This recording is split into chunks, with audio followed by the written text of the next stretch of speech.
What's happening, Palm Tree? What's happening, Killa Convos? Oh, we got something new and beautiful today. Can we get some heads up in here? Can we get some of my good peoples up in here? Let's get some people up in here. What's cracking? How's everybody doing?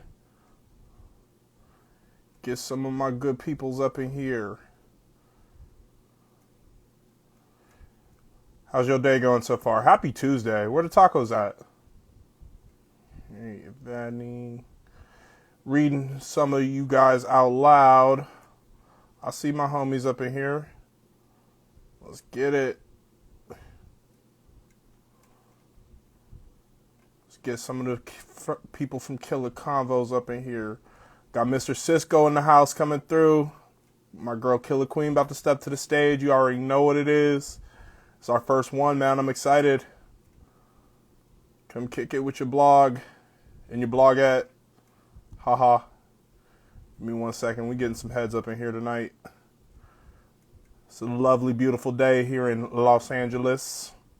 Got Detroit in the house. Got St. Louis in the house. We doing it real big.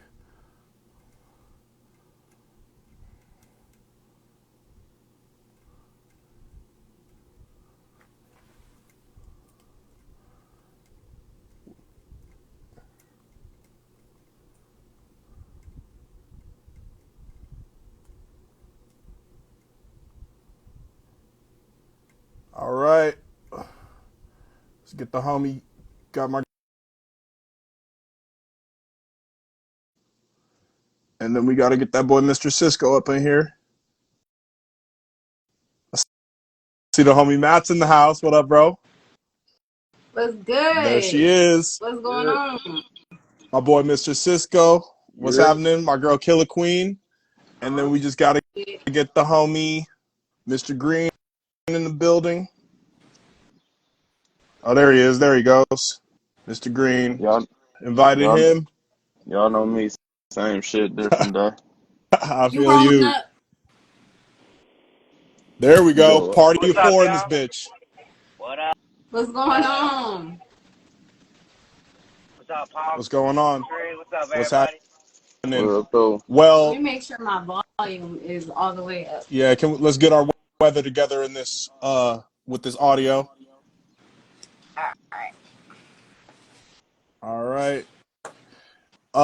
Now I realize you know what I'm saying. First of all, we're all four eyes. Everybody's a nerd here with glasses. That's great to Hell see. yeah. um, you know what? I realize some of you guys here on this panel may not know each other, but let me just introduce everybody real quick. First of all, y'all know who I am. It's Jesus and SoundCloud, Black Tom Anderson. Your favorite rapper still owes me money, man. Ew. I'm the last black man in LA still preaching this underground rap shit. uh, my girl Killa Queen out of Detroit via San Antonio. You already know. Then my boy Mr. Sisco representing Detroit. Palm Tree goes way back with me, man. And we don't talk all the time, but when we do, we really chop this game. And then we got my brother Mr. Grean out of St. Louis, the Hey, what Peruvian up, Bruce y'all? Lee. And we just ready to fellowship like that. I, I Just was like trying to that. have, I was trying to have my blunt roll before I got on the camera. Excuse me, y'all. Well, I got my magic wand pen right here. This is a watermelon dime. So what's everybody drinking? What's everybody smoking, man, on this lovely Tuesday? See, I got that 820, and then we smoking this a regular blunt. I'm actually driving, picking up the old lady from work, so you'll be seeing me do this. Don't do this, kids. You know, this is a rapping business. Don't multitask with you on Killa Convos, y'all. Y'all, Right. y'all chill with the palm tree Right, in one y'all chill place. with y'all just chill. But nah, I got some it's called banana cupcake. I got that shit. I got it in my ice cube jar. I don't know if y'all can see. Somebody made this shit for my 21st birthday a long ass time Right. ago. And it say my name, it say Jess on there, but And y'all, please be careful, y'all. Smoking on camera is cool, but showing bags of weed is not. It's cool with me, but with our good friends at Meta yeah, who Right. who That's can what. politely put their mouth on someone's genitals. See, I didn't cuss. Yeah. insane. So to say the least. But anyway, man, I gathered y'all here tonight because I want to talk about the state of the underground, man. And we have so much in common here, the four of us. You know what I'm saying? You know, Killa Queen's in Detroit. Mr. Sisco's in Detroit. You know, Mr. Grean, you're in the Midwest as well. We got 2 misters in the house. And it's Hell only yeah. right that, you know, we got a new summer series going on and we started off with the 4 of us. But Type listen, shit. bro, we all up in this underground, man. And I know, Mr. Grean, you're a juggalo. I'm a juggalo too. And as of lately, I've been down with the clown since like 2008, since ninth Right. grade. And niggas Hell don't know yeah. that, bro. Like, I thought about this shit today. I'm not only a juggalo, but like, I consider myself a sluggalo. That's a Fuck juggalo who yeah. listens to rhyme sayers. You dig? Hell yeah. Shit. That's how you gotta Type do shit. it, bro. For real. Yeah, you know, Mr. Cisco know what I'm talking about. We've talked about offline about like how much God Loves Ugly means to us. Yeah. But Man, when life give you lemonade, when life give you lemons, that album like really got me through a lot of shit in life. really, yeah, that's a Mm-hmm. classic. Yeah, when life Cause gives you lemons. that song guarantees Oh yeah, every guarantees. time, Yeah, these every time. warehouse prices and Mm-hmm. yep. Shout out Iodine P who just joined the chat. But yeah, man, you know, being a juggalo means, you know, being part of a community, not only being a ICP or Psychopathic Records fan, being, you know, part of that family movement. And it's weird for me because I've never been to like a Juggalo concert. I've seen Tech Nine and met Tech Nine, but you know, there's that friction with Tech Nine and ICP that, you know, ain't a thing anymore, but it was at a time. But it's just Yeah, weird yeah. as a, you know, not only as a hip hop fan, but as a black man to be like part of a mostly white hip hop movement. Uh, Mr. Grean, as a, you know, brown brother, what is your take as, you know, being hardcore with the juggalo shit, but being a person of color? Well, shit, bro. Like I said, like when you really dive down to it too, just like the boys and the whole girl knows, Detroit's legendary for pioneers, people getting out the mud, just like Memphis was.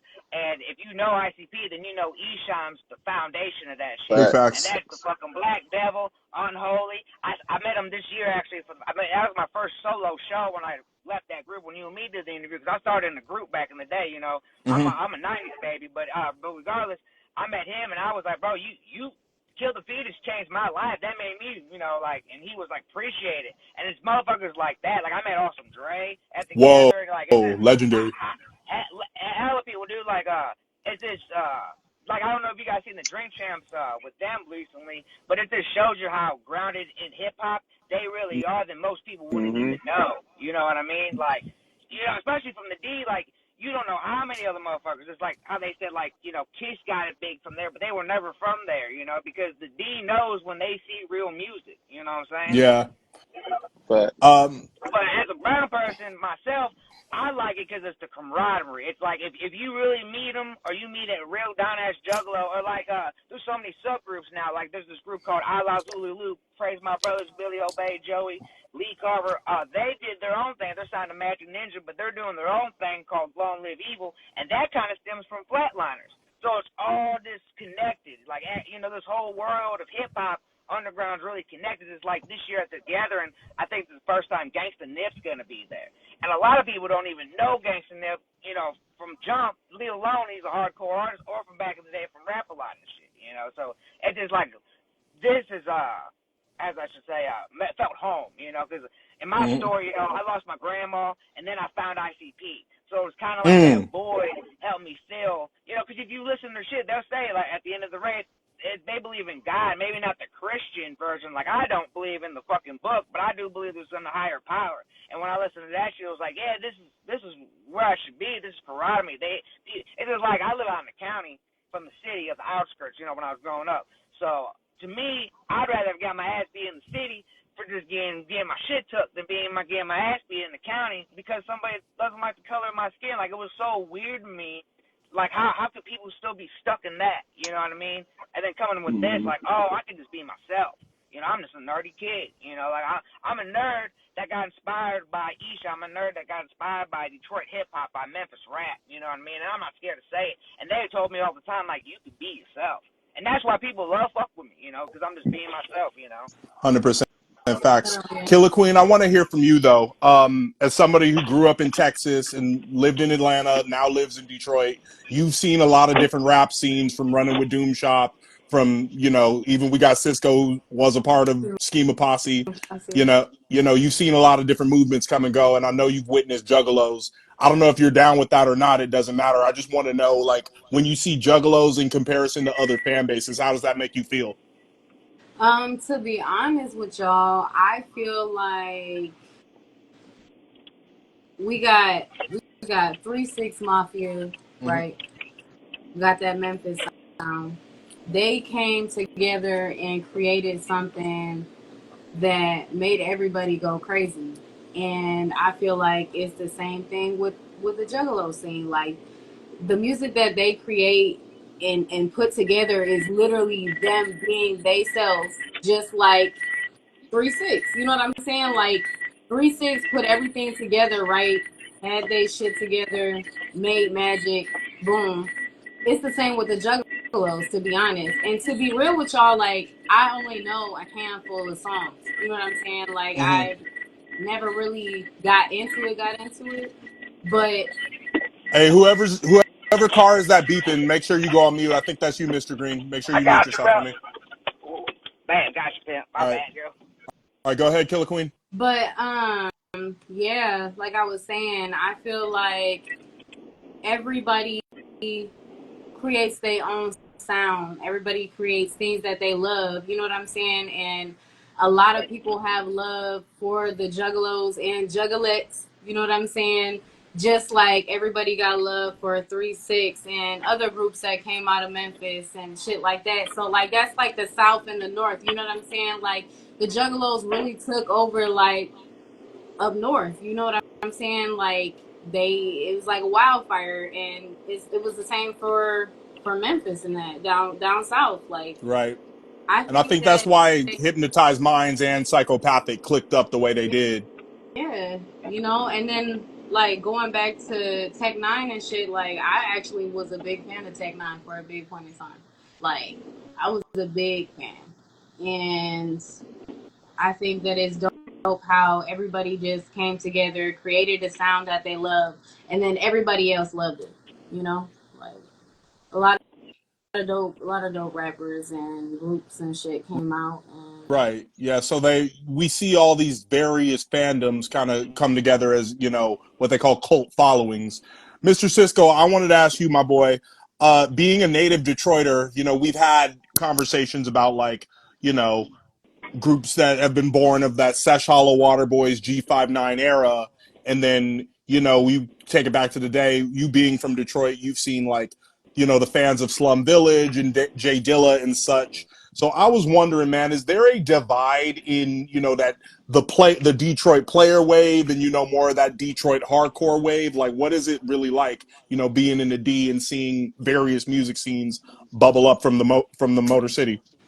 Honestly, the one thing I could say about Detroit is no matter what, we fuck with our own city regardless of no regardless like if you make backpack rap, regardless if you do the scam rap, the trapping, whatever it is. Because for example, Bodie James just linked up with Peasy recently. Nice. So it's like with Detroit, if we basically fuck with who fuck with us type shit. So it's like when it comes to all the groups, like all the different like I guess you could say like subgenres together. Like when it comes to all of us coming together, we don't have no problem with sticking together because we really take that Detroit versus everybody shit to heart. So you'll see, like I say, you'll see a Bodie James with a Peasy. You'll see a Lonnie Bands do a song with Bodie James produced by Alchemist. You'll see all different types of shit, like how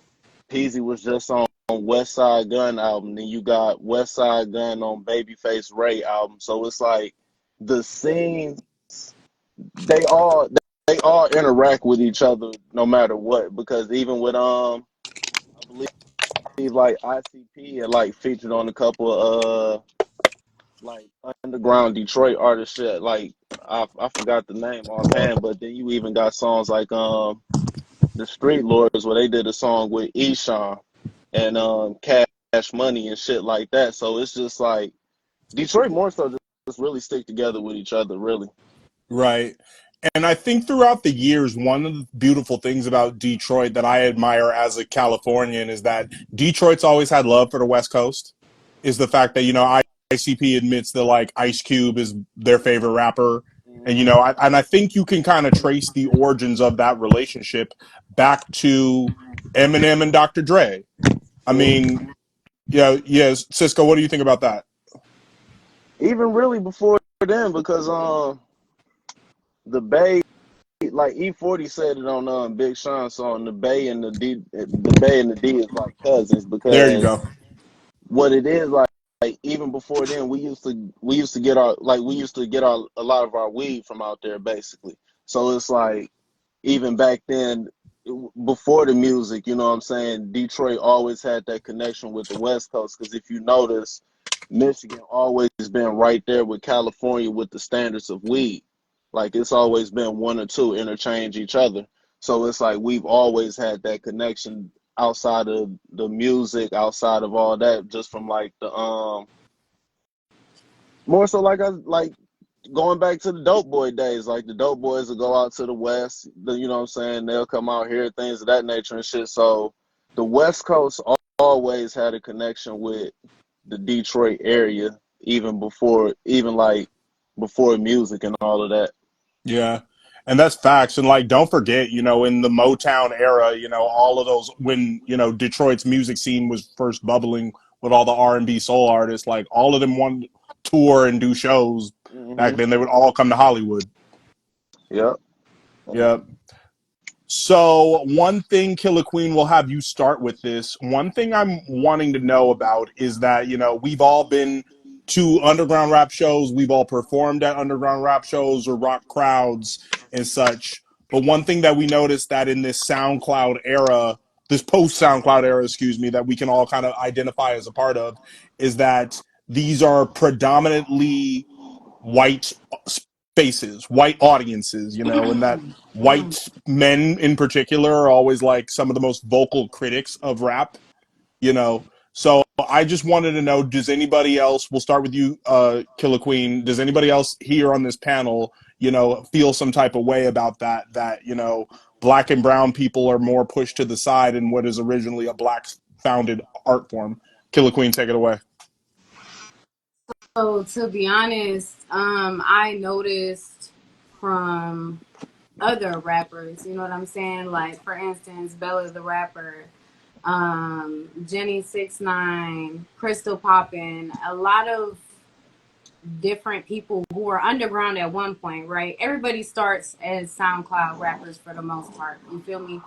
And those were just some females that I named that literally started from the underground and got pushed to the side. Bella had been doing music for some years before she even got discovered. You feel me? Mm, And I feel like I've actually been turned down for a show before. Yeah. And really? what's crazy is I didn't even have like all the tattoos that I do have Well, tell now. the You know what I'm story. saying? Why did they say they turned you down, and then So why do you feel like you were turned down? I feel like I was turned down because when I spoke to the girl over the phone, obviously she was white. You feel me? Yeah, the And promoter.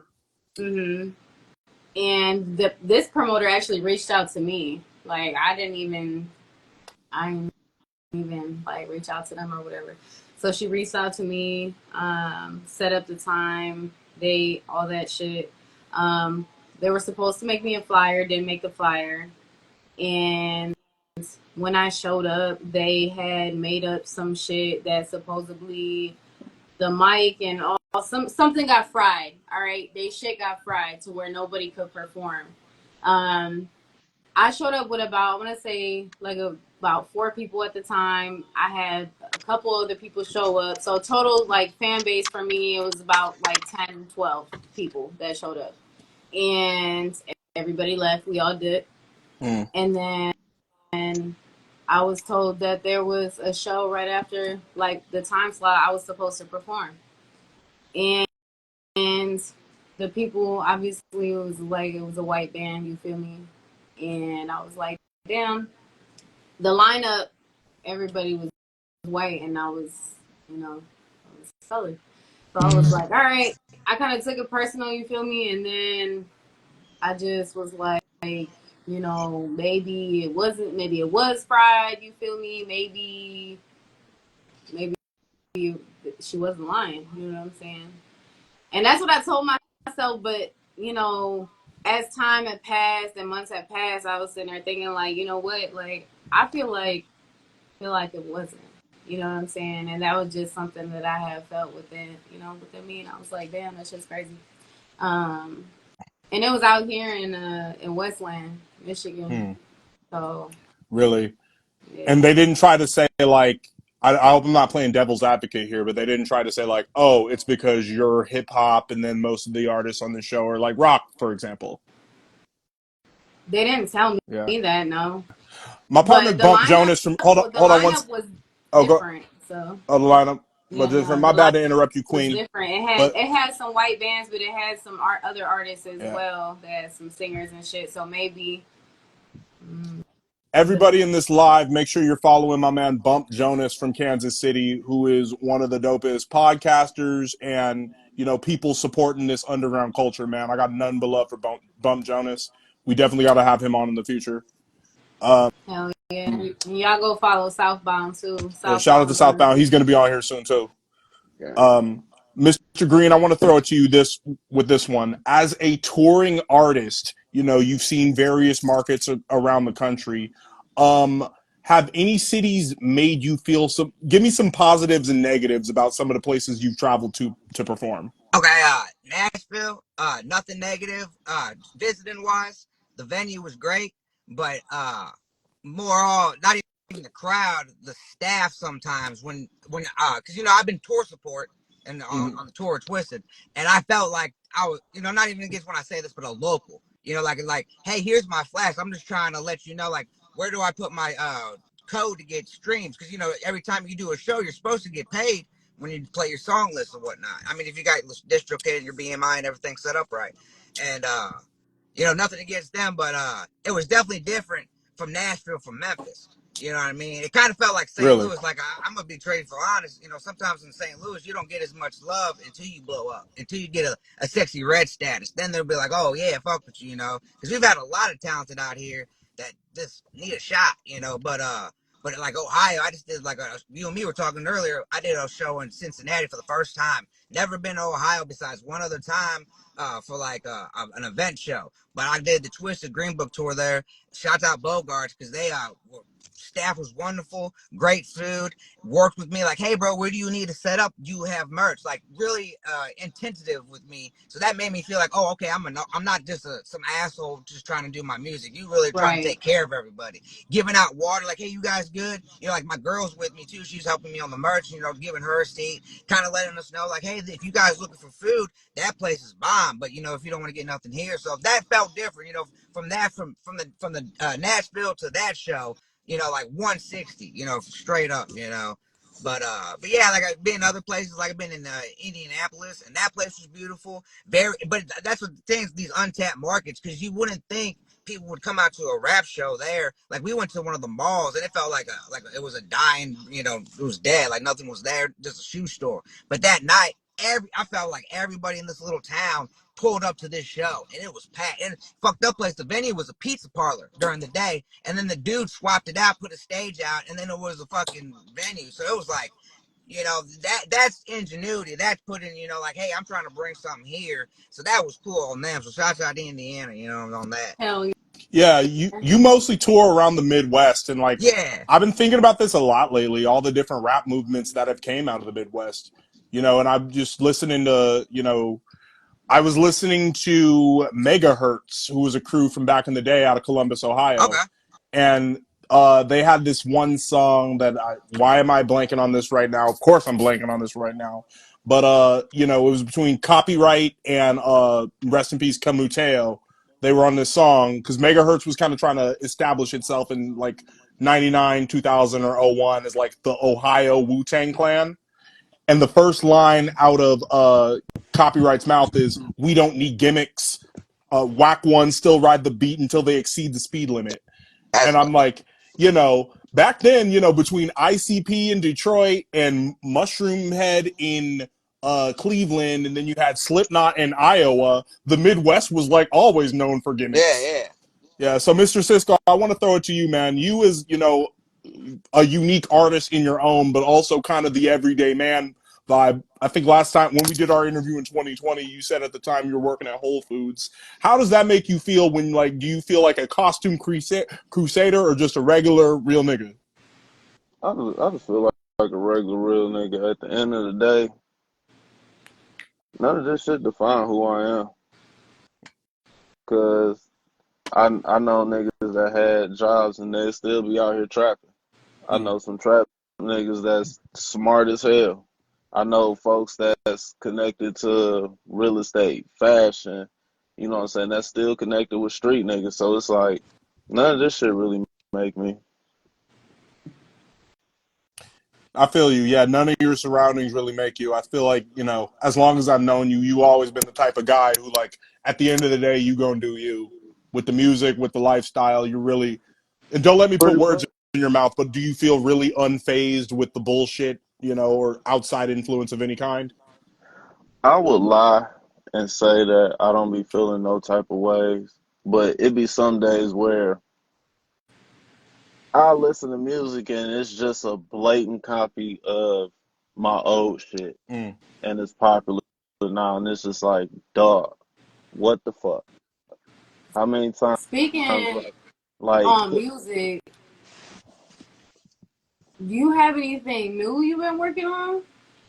oh, I've been working on Skull Father too, and that shit is gonna be way crazier than the first one. Cause like with this one, I'm doing much more different flows, much switching up my production style and all that.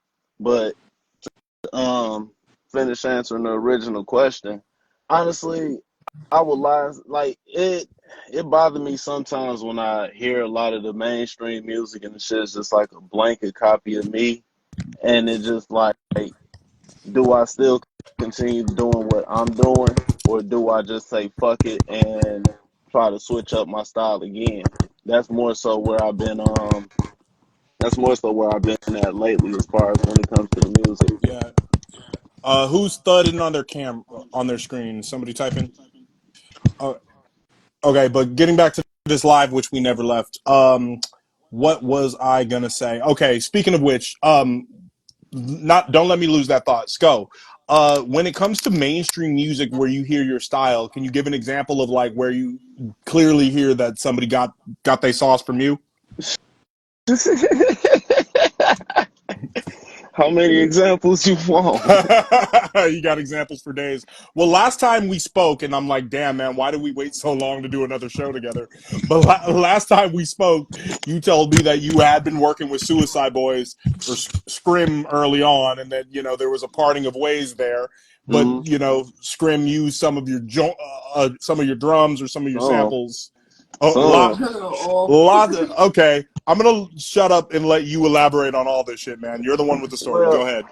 I'll put it to you like this: when you listen to Juicy J, Highly Intoxicated, and the Shut the Fuck Up tape, you clearly hear my drums, Jay Green drums, things of that sort. Then on the mainstream level, you could hear some of my snares on shit, the Future Metro project, Really?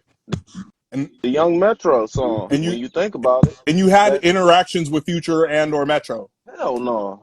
Sh- Hey, shout out to Kyle Eustace, legendary music journalist who just joined the chat. Everybody go file the real Kyle Eustace right now. Who hasn't she interviewed? She's the GOAT. Very good friend of mine. But no, like it's like I could feel a way about it, but at the end of the day, it ain't like I sat here and like banged on the snare drum and tweaked it out and it's my own custom unique snare. At the end of the day, like Nas say, no ideas original is nothing new under the sun. So it's like I could sit here and just like bitch and complain about it, but then I'm gonna look like the hater. Really? No, Think about it. that's facts. Think about it. If I sit here and, oh, Metro Boomin stole my drums. He stole my idea. And I never met him. Or I don't have no interaction with him or nothing. I'm just going off of what I hear. When he could have easily just found a drum kit on Reddit that had some of my drums in the shit and downloaded it.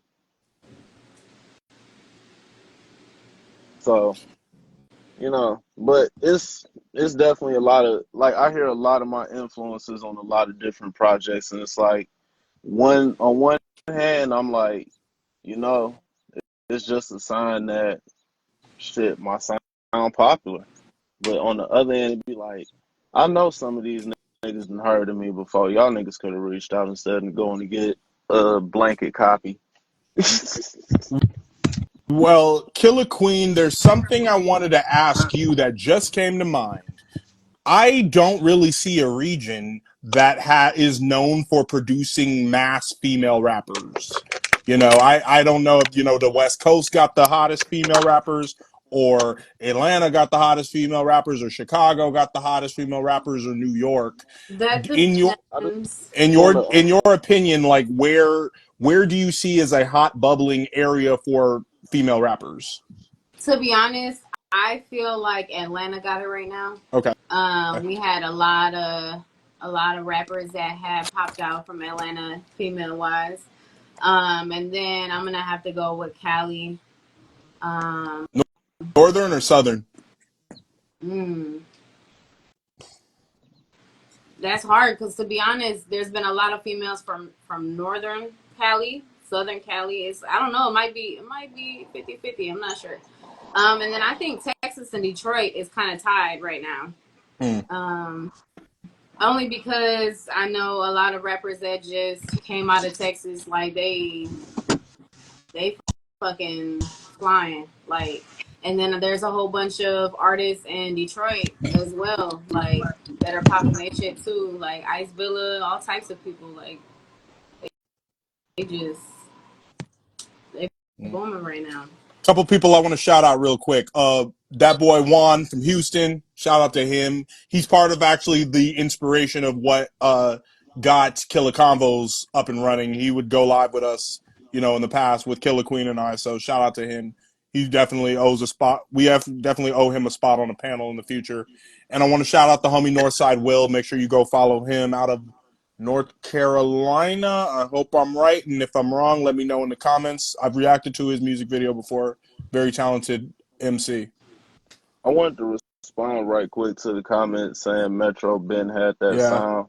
Metro didn't start having that sound until he did Activist Bob. They did the Activist beat for South Waka Flocka. Carolina. Yeah, When Metro Boomin did the Activist beat for Waka Flocka, he sampled 3-6, and that was already during the time when myself, DJ Smokey, Space Ghost Perp, and others already had that sound up and going and running. So it's not cap on that. That's really I have to second that. factual yeah. information. Shout out my homegirl Angelica, down since the St. Mark's days, down since kindergarten. Just joined the chat. And everybody, please go follow my partner, Love Music. He is originally from St. Louis, but lives here in LA now. Great dude. Met him when we were both working at KBLA AM. And, he raps, and he's definitely a tastemaker in this himself. Uh, you know, but I'm so glad that, everybody, I see so many people from different chapters in Palm history that are up in this chat, man. So we definitely hitting our goals with this. I think now is a good time to go around and let everybody plug what they have going on. Killer Queen, do you want to let us know what you have going on first? I do, but I got some quick questions, Oh yeah, real quick. yeah, for sure. All right, Grean, what is the craziest thing that's ever happened on tour? Oh, for real? I see So that you've been a I'm gonna part of give a you an lot of tours in the exclusive right past. now. This is between me and the Palm Tree family. My first show on tour. The guy, shouts out this dude. He's like a brother, but he used to manage me. But he got into was one of the bands, not the bands, the bands. And right there, I should have known. Some people ain't built for this. Some people can love you with the purest intention, but maybe not be the right fit for you. So I'm gonna let everybody know, any up and coming artist, less is more, and if you have an intuition, follow it. Period. Sorry. But that's one of the craziest things I ever seen. Being with somebody that was so official, supposedly, and then that happened, and it's like, well, what was all that? Was that just stories? You know what I mean? Like, That's when you see people like you were saying. Sometimes in this industry, there's people with gimmicks. Some people play a character. Mm-hmm. You know, some people will act like, "Hey, man, I'm gonna do this for you," but why do you want to do it for me? Especially if you met me off the jump. You know, you wasn't fucking with me 2 years ago, but now you see I have motion. Oh, you know what I mean? Like, I seen an interview. I forget who it was, but they were like, a lot of people don't fuck with you at home because they still see you as the person they went to school with, or the dude that they used to get weed from, or the guy that used to bag their groceries, or whatever the fuck, you Yep. know. But other than that, somebody like I still got people from fucking Belgium, Berlin, Germany. Shouts out them that been fucking me since when I was in a group since I was 17 on MySpace days, and they still fuck with the music now. They're like, keep it going, Yeah. bro. And they don't know me from shit, but that's motivation when somebody that I don't even know is like, hey, this song made me feel good. Like you ain't scared to make fun of yourself. The shit that happened in your life, that's happening to me right now, and if you can make it, I know I can make it. You know, I'd rather be somebody's fucking punchline that they make it through the day and don't maybe kill themselves or don't maybe go to that next route and then their life change for the good. That's where my music's at, you know, straight up. Oh yeah. I love it. And that's kind of a universal thing in music. It seems like, especially independent music, Yeah, that your hometown, no matter where that is the last place to fuck with you like that. right. Right. I'm getting love now, especially doing like the Twisted shows. People seeing me more because I'm not just some asshole doing it for drink tickets at the end of the night. You know, I want you to get a shirt. Here, take a button. Here, know me. You know, I'll shake your hand, give you a hug, whatever. You know, I go to these festivals and I might not even be booked, but I'm just in the crowd, like the gathering this year. I'm not gonna be booked, but I'm still being there with the people that are gonna buy my shit. You got to be with the people. You can't be all in the street. You gotta be in the streets, as they say sometimes. Yeah. You know. You got to be Yeah. outside. It ain't an all internet game. It's very much an internet Facts. game, but it Yeah. ain't an all internet game. It's not even. Is it a fifth? That's a good question. And Sco, let me know your thoughts on this. How divvy up the percentage? How much in for an independent artist do you got to be outside, and how much do you got to be online? It all depends on the type of music you do, honestly. And the only reason I say that is because me, I'm not necessarily outside like that. I'm more of a inside person. But when I pop out, I still be surprised when people recognize me. You know what I'm saying? Because it's like, granted, when I like it'd be funny when I'll give an example. I'm at a I was at one of the Fresh Hollow Water Boys show. I'm just standing in line kicking it with regular fans because I ended up starting up a conversation because, as usual, I have weed and no lighter. I love it. So I had to ask for a lighter, when I was kicking it with some of the folks. And then it's just always funny when, what I'm saying, the bus pull up, Eddie Baker or Wolf or somebody, oh, Sco, hey, come on, bro. All right, I'll catch y'all. You know Uh, what I'm saying? So it's like, then folks be like, oh, shit, you Cisco? I didn't know.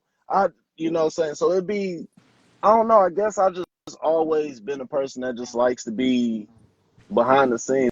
I never really like being too much out in front, but when I do have to get out in front, I can get out in front, if that makes yeah, sense. I'm getting the sense that like your personality is like you're a chill guy first, and you're not Mr. Cisco.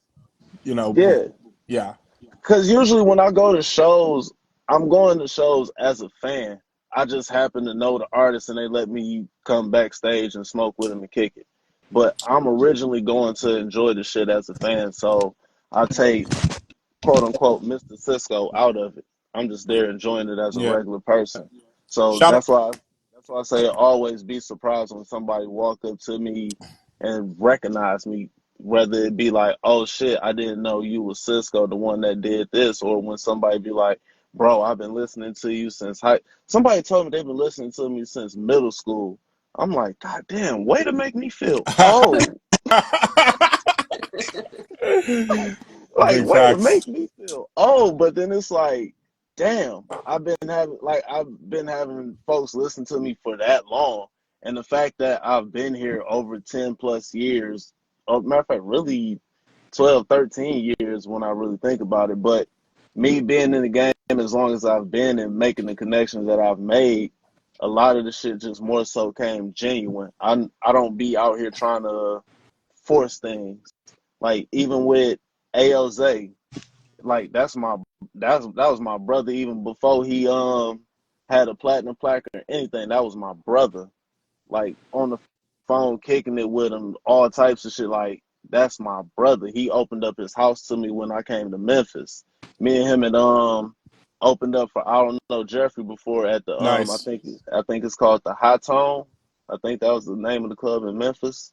But being able to just like see shit from the ground up and just like the connections that I've established organically rather than some shit coming by like, oh yeah, I know you through this dude type shit. Like a lot of the secondhand relationships they don't last. As you see, like even with Schema Posse, I'm still cool with some of the folks in Schema Posse, but overall, after the shit broke up, I haven't heard from some of the folks. So the shit was just like, you know what I'm saying, cool by association type shit. Are you and Cold Blooded still rocking together? Of course, that's my brother. There you go. I love to hear that. Love to hear that. Cold Blooded is a solid guy, Yeah, man. that's my That's dog. our dog, bro. Shout out to He Cold reach Blooded. out a lot. Like that's a real one right there. Him Me and and K, his wife. Me and KB got at least about 2 tapes done that ain't came out. Right. Like Right, man. Man, shout out to Cold Blooded for sure. Yeah. Well, Jess, you got any questions for anyone on the panel? Yeah. Last Action Hero. You produced that whole tape? Uh, no, I produced majority of it though, not all of it, but I produced all of Skull Father One. Okay, yeah. That shit's hard. Appreciate it. Yeah, you've been consistent with quality, bro. Like I always tell you, I remember hearing you on that first Ramirez tape, Pharaohs, back when I was in college, right back when I interviewed him. So like, you may not realize this, but you've been down since the inception of Palm. Honestly, like more so like really the underground because I came up when Raider Clan first started coming about. Then if you remember when why am I Relum when Relum used to have a Yeah, group Stoner Creek, I was a part of Stoner Creek. yeah. And Relum's then the one that produced Get Buck by Puya, and mm-hmm, he produces for my man Illa now. mm-hmm. Yeah, Like my man, the Indian rapper Illa. I was a part of that. Then I was a part of, you know what I'm saying, like not the first iteration, but like the second iteration of Schema Posse. Then like I say, just I've been a part of so many things. It's like when I sit back and like look back at it, it's like my history is crazy. Right. Yeah, and this is kind of why I called you guys all together because we've all ran with different crowds and see different movements kind of come and go. So I definitely think, this won't be the last time people will see the four of us on a panel. Hell no, this ain't ever gonna be the last time they see me and Jess on a panel. We got a whole A whole y'all don't even summer. know what the fuck Got a whole fucking whole summer. fucking Whole summer summer full of series. killer A combos. whole summer full of killer combos. We got them lined up. It's about to be insane. Mr. Grean, is there anything you want to put out there, plug, let the people know? Yeah, check me out on everything, social media. All my streamings are under Spotify, iTunes, whatever. Mr. Grean, MrGrean. And the next single about to drop on the 1st of August. We're about to put up all the final paperwork with the legendary Insane Poetry for the Smoke song. Smoke Break for You Get High with me, Mr. Grean, featuring Insane Poetry. Legendary. If you don't know him, go find out. Shout out to LSP. Insane poetry for sure. Are you going to be at the Oh, gathering hell this yeah. August? Like I said, I'll be there. I'm not booked or nothing, but you see me, I'll be on the side stage, the little stages in the parking lot, shit, handing out everything, promote. You gonna Let be the out people there know. promoting and quoting? Okay. Yeah. Somebody got the question for all of Oh, us. whatever happened to Dragon Man? Uh, that sounds vaguely familiar. I hope I'm not confusing it with the homie Dragon Knight who's in the chat right now. Lucy in my cup. Nah, Dragon Man. I don't know if I'm hip. Do you guys know who that is? Nah. Nah. Nah. I've I've produced for him before, Oh, okay. ironically, but I haven't heard from him in a while. All right. Cool. Sco, is there anything else you want to plug? Anybody else you want to shout out, thank? All I gotta say is just a lot of shit coming, forward. I'm working on the Scope Father too. That shit is gonna be like crazy because I'm really getting more into my production bag. I'm trying to like really like produce the tape with no samples, or if I sample, it's like a sample that I actually paid for or whatever like that. But I'm doing a lot of background production. I've been making a lot of loops for folks. I'm not gonna disclose names and stuff like that yet, but I been making a lot of loops. So just you gonna hear about Skull before you like real soon. There, To those there who you go. been on And Twitter, then, things like. just out of curiosity, Lil Zave's whereabouts. What's up with dude? You want to ask me? Shit. I don't want to feel like I'm on eggshells, man. Come on, bro. Talk to me. Or talk to us. I ain't got no connection with the nigga. Ha, ha. Like I said, Yeah. after Schema broke up, shit, some niggas turn fake, and then I hear shit about folks, and then folks just end up turning to bitch ass niggas. Like really, Yeah, I don't know what happened with dude either. I mean, he was the one kind of inviting me to, out to function with them, and then, then he'd be kind of like a little off-putting, little, he acted a little funny towards me too. Ain't go front, but best of luck to that guy wherever he is. All right, how about you, Killer Queen? Any last minute questions? Any plugs for any teasing of anything Killer Convos related? Yeah, I got two more questions, and then it's on the Killer Combos related. So, Green, you're Peruvian? Yeah, straight out of Quitos, out the mountains with the asking lines. Came to Okay. middle of nowhere, came to St. Louis. Like, how does that happen? You know? Oh yeah. So everybody knows that Killer Combos has a lot of things going on. So we're gonna be talking on music, drinks, food, fucking real life scenarios, stories, all that good stuff. What is your favorite Peruvian dish? Oh, love this question. For real, honestly, it's called the Peruvian burrito. You can get it in Whole Foods aisle. It's I forget who makes it, but they make like all gluten free shit. But it's badass. I don't know if it's authentic. Like if I went down to the island or to the mountains itself, and it would taste the same. But it's great. Eggs, beans, spinach, no meat. Whatnot. But that's probably for real one of my favorite. I'm a breakfast boy for real. Okay, okay. And Skull, I know you out here in the D. Where is your favorite spot to eat right now? And I know you probably don't even want to share that damn question. nah, shit. Recently, I just went to a burger fest, and the That burger sounds so spot I fire. the burger spot that I've been going to fucked around ended up winning the competition, so folks gonna know about it. So it's a burger spot called So Cheesy. They had one with a beef brisket burger. Oh my god. Hold on. Beef brisket burger? Yeah. Oh, man. A Good as That hell. sounds good barbecue as hell. beef brisket burger with truffle sauce on that shit, brother. The truffle sauce and the barbecue sauce, then the meat is seasoned, Oh, pause. man. You know what I'm Alright, saying? alright. But That shit. no, so that sounds so good. That sounds so good. That made me hungry as hell right now. But I And want they to say opened up. thank you to both of y'all for taking time out of your day to come talk to us.